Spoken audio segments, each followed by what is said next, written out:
Review: Pete Davidson steps up in King of Staten Island. Davidson and director Judd Apatow have made a film that is honest, entertaining and humane.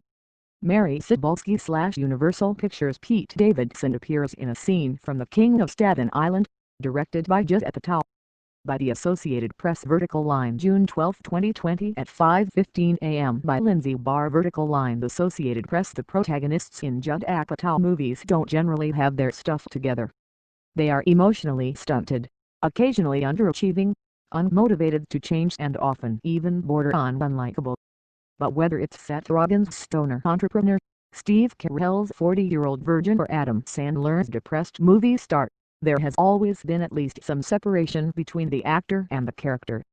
That shield of fiction is pushed aside in his latest, The King of Staten Island, in which Pete Davidson, a co-writer and producer on the film, lays bare many of his personal struggles for our entertainment and edification, from losing his firefighter father at the age of 7 to living with Crohn's disease, in this tale of a Staten Island loser who is more than happy to just drift. It is the kind of personal project that could have gone wrong in so many ways. All you need is for the lead to lack a certain self-awareness or for the filmmaker to be too protective. But somehow, and despite its bloated runtime, Davidson and Apatow have made a film that is honest, entertaining and humane. That is no small feat considering Davidson's character Scott is one of the most unlikable Apatow leads, at least at first.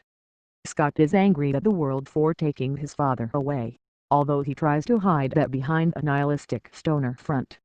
He lives with his mother Margie Marisa Tomei and refuses to commit to the local girl he's sleeping with, Belle Polly, channeling working girl-style Staten Island swagger. He knows he has mental health issues but doesn't seem to want to do anything about it. He doesn't have any prospects or passions. His friends are losers too. And he doesn't even really seem to care about his pie-in-the-sky career choice of tattoo artist. His lack of skills in that department provides a particularly funny through line. But Scott is 24 and his youthful indifference is starting to turn into a full-fledged character flaw, which is why Margie gives him the push and then shove out of her house to get his act together. She's emboldened by her new boyfriend Ray Dilbert. He's a firefighter too, which makes Scott crazy.